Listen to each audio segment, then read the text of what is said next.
আজকের এপিসোডে আমরা 16.2 এর অবজেক্টিভগুলো নিয়ে আলোচনা করব জেনারেল ম্যাথের। ওকে, আয়তক্ষেত্রের ক্ষেত্রফল। আয়তক্ষেত্রের ক্ষেত্রফলের সূত্র হচ্ছে দৈর্ঘ্য গুণ প্রস্থ। ওকে, এতটুকু জাস্ট আমরা এখান থেকে আন্ডারলাইন করব। যদি আয়তক্ষেত্রের পরিসীমা বলে, পরিসীমার সূত্র কিন্তু এতটুকু। পরিসীমা যে কোনো আমরা এগুলো জানি। পরিসীমা কি? পরিসীমা জাস্ট আমার এই যে এটা ধরি এ আর এটা বি, এটা বি। পরিসীমা আমি 4টা বাহু যোগ করব, এ যোগ বি। ওকে, এটা কিন্তু 2a + b এরকম বলে। আর ক্ষেত্রফল হচ্ছে দৈর্ঘ্য গুণ প্রস্থ। আর যদি আমরা কর্ণ বের করতে যাই, কর্ণের সূত্র এটা একটু দাগাই নিয়ে আমরা কর্ণের সূত্র এটা। বর্গক্ষেত্র 2 নম্বরে। বর্গক্ষেত্রের যদি আমি ক্ষেত্রফল বের করি, বর্গক্ষেত্রের ক্ষেত্রফল কিন্তু a স্কয়ার। ঠিক আছে, সবগুলো বাহু যেহেতু সমান তাহলে a স্কয়ার, দৈর্ঘ্য গুণ প্রস্থ, দৈর্ঘ্য a প্রস্থ a স্কয়ার হবে। কর্ণ হবে a√2, পরিসীমা হবে 4a, কারণ 4টা বাহু যোগ করলে a যোগ a 4a হয়। ওকে, এবার সামান্তরিকে যাই। সামান্তরিকের ক্ষেত্রফল হচ্ছে, সামান্তরিক ক্ষেত্রফল BH। এখানে B কি? B হলো ভূমি আর H হলো হাইট, উচ্চতা। কিন্তু সামান্তরিকের ক্ষেত্রে যদি পরীক্ষার সময় এরকম দেওয়া থাকে এই শর্তটা, কর্ণের দৈর্ঘ্য এবং কর্ণের বিপরীত কোণিক বিন্দু, তো এটা ধরি আমি একটা আমার সামান্তরিক। ওকে, এই সামান্তরিকের আমার যদি এই কর্ণটা দেওয়া থাকে এবং যদি এখানে হাইটটা দেওয়া থাকে, তাহলে আমরা কিন্তু এটা H, এটা কিন্তু D, এই DH সূত্র হবে DH।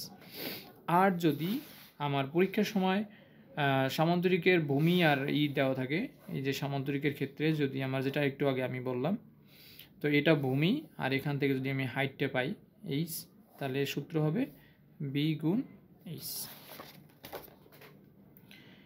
সামান্তরিক ক্ষেত্রফল। ওকে, একটু এখন আমার সাথে তোমরা আন্ডারলাইন করতে পারো।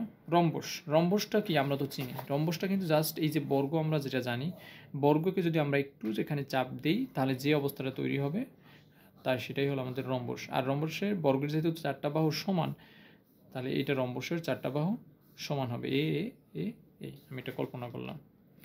তো এখান থেকে আমরা দেখি রম্বসের ক্ষেত্রফল হাফ d1d2। d1 এই একটা কর্ণ আর এই একটা কর্ণ, 2টা কর্ণ d1d2। আচ্ছা, রম্বসের পরে আমার আছে ট্রাপিজিয়াম। ওকে, আমি ট্রাপিজিয়ামটা দেখতে পারি। ট্রাপিজিয়ামের ক্ষেত্রফল হয়েছে, ট্রাপিজিয়ামে একটু এখানে আমি আইডিয়া দিই। ট্রাপিজিয়ামটা জাস্ট এরকম অনেকটা, এটা আর এটা কিন্তু সমান্তরাল বাহু বলে। এটা একটা সমান্তরাল বাহু, এটা একটা সমান্তরাল বাহুর মধ্যবর্তী যে হাইটটা থাকে সেটাকে আমরা H বলি। ওকে, এই মধ্যবর্তী যে হাইটটা, তার সূত্র হবে a + b গুণ H, আর সম্পূর্ণটা 2 এর নিচে থাকে। এটা হাফ দিয়েও বলা যায়। ওকে, এটা এখানে বলা আছে। আর এগুলো এই যে 8 নাম্বার আছে আমার, এইগুলো আছে, এগুলো আমরা অবজেক্টিভের জন্য কিন্তু দেখতে পারি। সুষম বহুভুজের ক্ষেত্রফল, এখান থেকে আমরা একটু দেখি, যেটা আমাদের অবজেক্টিভ আছে। সুষম বহুভুজের ক্ষেত্রফল, এই সূত্র আমরা দেখি। সুষম বহুভুজের ক্ষেত্রফল এটা। আর সুষম পঞ্চভুজের ক্ষেত্রফল, এই যে এটা দেওয়া আছে, প্রতিবাহুর দৈর্ঘ্য 4 সেন্টিমিটার। তো এই ক্ষেত্রে আমি একটু সূত্রটা লিখি এবং এখানে দেখি যে কি কি মান আমার দেওয়া আছে। ধরি আমার সূত্রটা, বহুভুজের সূত্র হয়েছে এটা, যে na² তারপর আছে cot 100 মানে 180 ডিগ্রি, নিচে n। যেহেতু পঞ্চভুজ বলছে, এখানে n এর মান হবে 5। আর প্রতিবাহুর দৈর্ঘ্য যেহেতু এখানে বলা আছে 4 সেন্টিমিটার, তাহলে এর মান হবে 4 সেন্টিমিটার। আর এই মানগুলো আমরা কিন্তু বসিয়ে আমরা ইজিলি এটা পেতে পারি।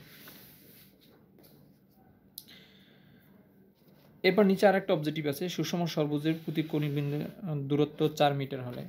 ধরি আমার কাছে একটা সুষম ষড়ভুজ আছে, এটা আমি একটা ষড়ভুজ জাস্ট ড্র করার চেষ্টা করতেছি। সুষম ষড়ভুজের যদি কোণিক বিন্দুর দূরত্ব, এটা কোণার এই যে দূরত্ব সেন্টার থেকে যদি 4 হয়, এটাও যদি 4 হয়, তাহলে সবগুলোই যে সুষম সেটা সবগুলোই কিন্তু 4 4 হবে। ওকে, 4 4 4 সবগুলোই হবে। আমি এখানে এই বাহু আর সুষম, যেহেতু এটা একটা ষড়ভুজ, তাহলে আমি টোটাল বৃত্ত কিন্তু 60 ডিগ্রি কাভার করে।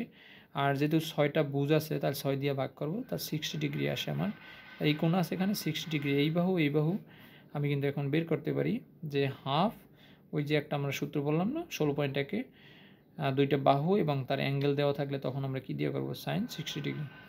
এটা দিয়ে আমরা করতে পারি 2 গুণে 4 আর sin 60 মান আসে কত 2 গুণ 4 আর sin 60 √3/2 এই 2 আমি কাটতে পারি, তাহলে 4√3। এটা হচ্ছে আমার একটার মান 4√3 একটার ক্ষেত্রফল। ওকে, আমি যদি সম্পূর্ণটা তাহলে 6 দিয়ে গুণ করতে হবে 6 গুণ 4√3, সম্পূর্ণটা আমার কিন্তু বের হয়ে যাবে। আর এখানে এই লাইনটা তোমরা একটু আন্ডারলাইন করতে পারো, এটা একটা গুরুত্বপূর্ণ অবজেক্টিভ। ওকে, এটা একটা আন্ডারলাইন করে নাও। থিটা কোণ বের করার, থিটা কোণ বের করার সূত্র এটা। আবার আরেকটা আছে এই হাইটটা বের করা। ওকে, এই যে এইচটা বের করতে যদি বলে হাইট কত হবে, এইচ বের করা হয়েছে a/2 tan থিটা। আর এখানে শুধু এই থিটা, এই যে থিটা আমরা দেখতে পাই, থিটা বের করার সূত্র হচ্ছে এইটা।